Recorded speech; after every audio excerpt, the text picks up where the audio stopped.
నెల్లూరు జిల్లా ఉదయగిరిలో petrol diesel మంటలు మండుతున్నాయి. ఆదివారం రాత్రి నుంచి పెట్రోల్ దొరక్క వాహనదారులు అనేక ఇబ్బందులు పడుతున్నారు. సోమవారం ఉదయగిరి పట్టణంలోని పలు పెట్రోల్ బంకుల్లో పెట్రోల్ లేదు. మీకు అవసరమైతే 100కు డయల్ చేయండి అంటూ సిబ్బంది సమాధానం చెప్పడంతో వాహనదారులు ఆందోళనకు గురవుతున్నారు. రాష్ట్ర ప్రభుత్వం మాత్రం పెట్రోల్ డీజిల్ కొరత లేదని చెప్పుకొస్తోంది. పెట్రోల్ బంక్ యాజమాన్యాలకు మాత్రం ప్రభుత్వ అత్యవసర వాహనాలకు తప్ప ఇతరులకు పట్టొద్దని ఆదేశాలు జారీ చేసినట్లు తెలుస్తోంది. మరి ఈ పెట్రోల్ డీజిల్ కొరత ఎక్కడ ఏర్పడింది? ఈ డ్రామా ఏమిటి? అర్థం కాని పరిస్థితుల్లో ప్రజలు అల్లాడుతున్నారు. ఇంటికి పోవాలి కదా, ఒక కనీసం 4 కిలోమీటర్లు మాకు పెట్రోల్ పోయాలి కదా, డీజిల్ పోయాలి కదా. మీరు ఎట్టవుతుందని చెప్తారు మీరు. అవును మేడం, పెట్రోల్ బంకులు ఎడితే 100కి డైల్ చేయమని చెప్పారు మేడం. 100 వాళ్ళు పెట్రోల్ బంకుల మేనేజర్ అడిగితే మీకు 100కి డైల్ చేసి అడగమని చెప్పారు మేడం. మీకు అడగమని చెప్పారు మేడం.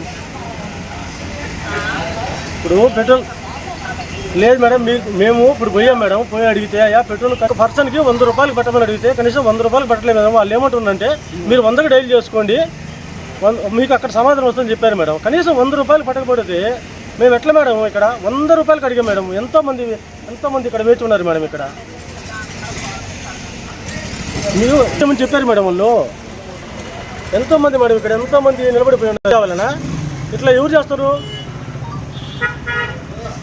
ఒకసారి ఆలోచించండి మేడం. చాలా ఇబ్బందిగా ఉన్నారు ఉదయగిరిలో. దయచేసి మీరు తక్షణంగా దీన్ని ఏదో విధంగా రాత్రి నుంచి చాలా ఇబ్బంది పడుతున్నాం మేము. ఇక్కడ కనీసం 100 రూపాయలు కూడా పెట్రోల్ పోయటంలే.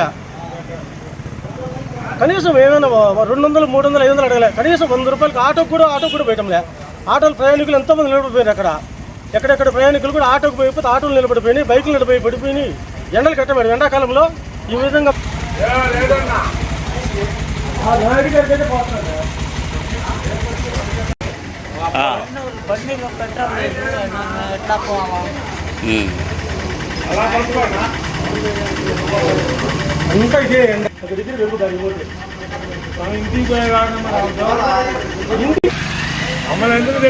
కూర్చున్నావు కాబట్టి ఒక మాట చెప్పి ఎందుకు ఆటో పెట్టావు కదా నువ్వు? ఆర్డర్ పెట్టింది మీకు మెసేజ్ పెడతాను, మెసేజ్ పెట్టండి. ఎప్పుడు వస్తుంది? ఒకవేళ వస్తే కంపెనీ ఇచ్చేది సార్, మన కంపెనీ ఇవ్వాల్సిందే. కంపెనీ వాళ్ళు ఇవ్వాల్సిందే. డబ్బులు యాక్సెప్ట్ చేసారు వాళ్ళు మామూలుగా వస్తుంది అనమాట. మనకి సేల్ ఆర్డర్ ఎప్పుడు వస్తుంది సార్? ఇవ్వండి అనేది వాళ్ళ చేతుల్లో ఉంటుంది. వస్తే ఎంత వస్తుంది ఆయిల్? ఒకవేళ వస్తే 20 లక్షలు డీడీ కట్టాం. ఓకే, 20 లక్షలు 15,000 డీజిల్ కట్టాము, 5,000 పెట్రోల్ కట్టాము. మనకి డీజిల్ కొరత ఎక్కువ ఉంది కాబట్టి డీజిల్ ఎక్కువ కట్టాను. ఇప్పుడైతే ఈ రోజు మటుకు అయితే సోమవారం ట్యాంకర్ వాళ్ళు పంపించేదాన్ని బట్టి మనం ఈవినింగ్ ఏ బండ్లకి ఇబ్బంది లేకుండా పట్టగలం. ఇప్పుడు స్టాక్ ఎంత ఉంటుంది సార్? ఇప్పుడు ప్రస్తుతానికి అయితే స్టాక్ మన దగ్గర మాత్రం 2,200 ఆయిల్ స్టాక్ ఉంది. పెట్రోల్ డీజిల్ వచ్చి 3,200 ఉంది. అది కేవలం ఏంటంటే పెట్రోల్ వాళ్ళు గవర్నమెంట్ ఇన్స్ట్రక్షన్ ప్రకారం మనం ఎవరికి పట్టొద్దు అంటున్నారు వాళ్ళు. ప్రభుత్వ వెహికల్కి, అంబులెన్సులకి, ఎమర్జెన్సీ సర్వీసులకి, అత్యవసర సర్వీసులకి ఇబ్బంది అవుతుంది అని వాళ్ళు ఇన్స్ట్రక్షన్ ఇవ్వడం వల్ల మనం ప్రజలకు ఎవరికి పట్టలేకపోతున్నాం. ఈవినింగ్ కానీ బండి పంపించిందంటే ఈవినింగ్ నుంచి ఖచ్చితంగా అందరికీ ఆయిల్ పట్టి ప్రజలకు సహకరిస్తాం. మీ పేరు sir? Srihari. Indian oil petrol bunk, Gandipalem road, Srihari.